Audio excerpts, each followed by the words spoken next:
यस्य पादनखज्योतिः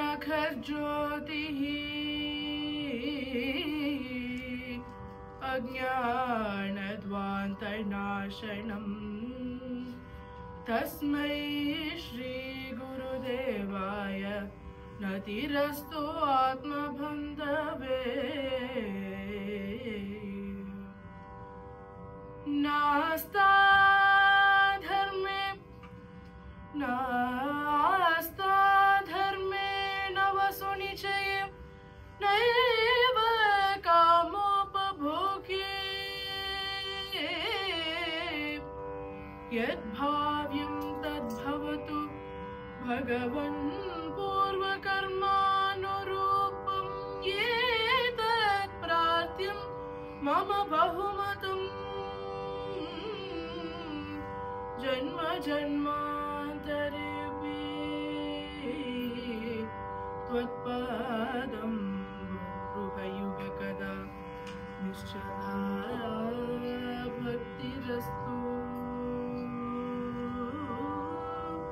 जन्म जन्मान्तरेऽपि निश्चला भक्तिरस्तु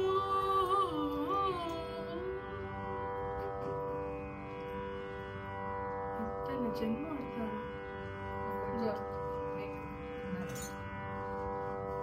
எத்தனை ஜென்மம் எடுத்தாலும் உன்னோட சரணத்துல எனக்கு அழியாத பக்தி என்னைக்கும் இருந்துட்டு இருக்கணும்னு குலசேகர ஆழ்வார் முகுந்த மாலையில பகவான பிரார்த்தனை பண்ற ஒரு ஸ்லோகம் இது. பகவான அடைய ஒரு சுலபமான வழி பக்தி மார்க்கம்னு பல மகான்கள் நம்மளுக்கு சொல்லியிருக்கா. இந்த பக்திங்கிற ஒரு வண்டியில ஏறிட்டு பகவான்கிற ஒரு டெஸ்டினேஷன் அடையணும்னா என்ன தேவைப்படும்? நம்மளுக்கு ஒரு ஜிபிஎஸ் தேவைப்படும். கோல்டன் புராணிக் ஸ்கிரிப்சர்ஸ் இதிகாச புராணங்கள்ல தேடி பார்த்தா 9 விதமான வழிகாட்டுறது. ஸ்ரவணம், கீர்த்தனம், விஷ்ணோஹோ ஸ்மரணம், பாத சேவனம், அர்ச்சனம், வந்தனம், தாஸ்யம், சக்கியம், ஆத்ம நிவேதனம். பாகவதத்துல வரும் ஸ்லோகம். இந்த 9ல எந்த வழி எடுத்தா பகவான சுலபமா அடைஞ்சிட முடியும் பார்த்தா ஒரு வழி கிரீன்ல காட்டுறது. இந்த வழியில போனா பகவான சுலபமா அடைஞ்சிட முடியுமா? என்ன வழி அது? கீர்த்தனம். அவரே சொல்லியிருக்கார், நாஹம் வசாமி வைகுண்டே, நான் வைகுண்டத்தில் வசிப்பதில்லை. யோகி ஹிருதயே ரவோ, நான் யோகிகள் ஹிருதயத்திலையும் இல்ல. அப்ப எங்கதான் இருக்கார் பகவான்? இங்கதான் இருக்கார்.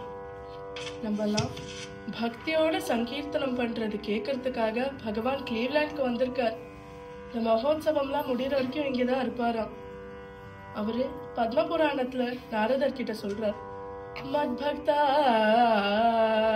யத்ர காயந்தி தத்ர திஷ்டாமி நாரத. என்னோட பக்தால எங்க என்ன பக்தியோட பாடுறாலோ அங்க நான் இருப்பேன். இப்படி ஒரு உன்னதமான கீர்த்தனம்ங்கிற வழியில பகவான் ராமரோட சரணத்தை அடைஞ்ச அந்த நாத பிரம்மம் நம்ம தியாகிர்வாள் என்ன சொல்றார் நம்மளுக்கு? संगीत ज्ञानमो भक्ति विना, संगीत ज्ञानमो भक्ति विना, सन्मार्गमो गलदे मनसा.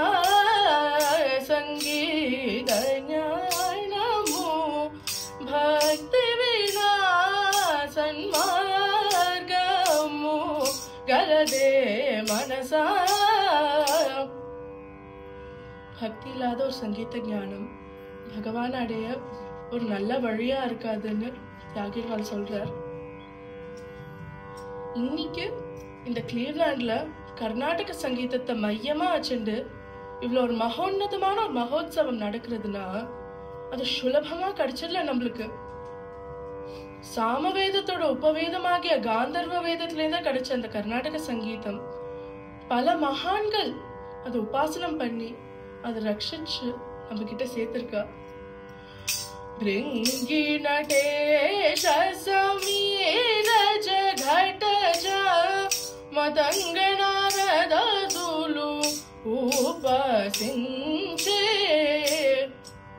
பிருங்கி முனிவர், நட்டேஷன், சமீரஜர், சமீர பகவானோட புத்திரனாகிய ஆஞ்சநேயர், கடஜர் அகஸ்திய முனி, மதங்கர் நாரதர் இவெல்லாம் உபாசனம் பண்ணின இந்த கர்நாடக சங்கீதத்தை நம்மளும் பக்தியோட உபாசனம் பண்ணினா என்ன பலன் கிடைக்கும்னு ஜாகிர்வால் இந்த சரணத்தை சொல்றார். న్యాయ అన్యాయము తెలుసును జగములు మాయమయమణి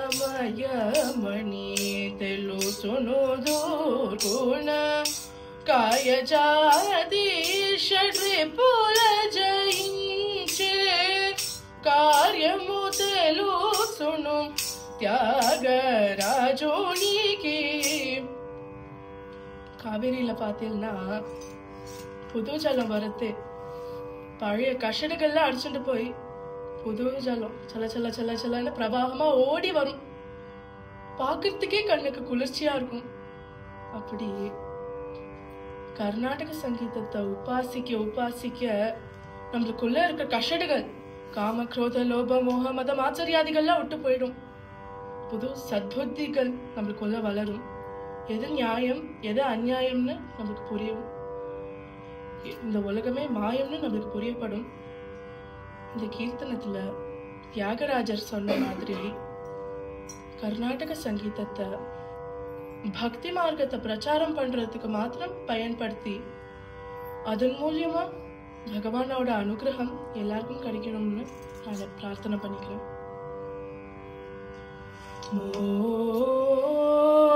மோக்ஷகாரண சாமக்ரியம் भक्तिरेव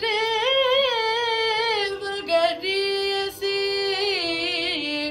स्वस्वरूपानुसन्धानं भक्तिरित्यभिधीयते.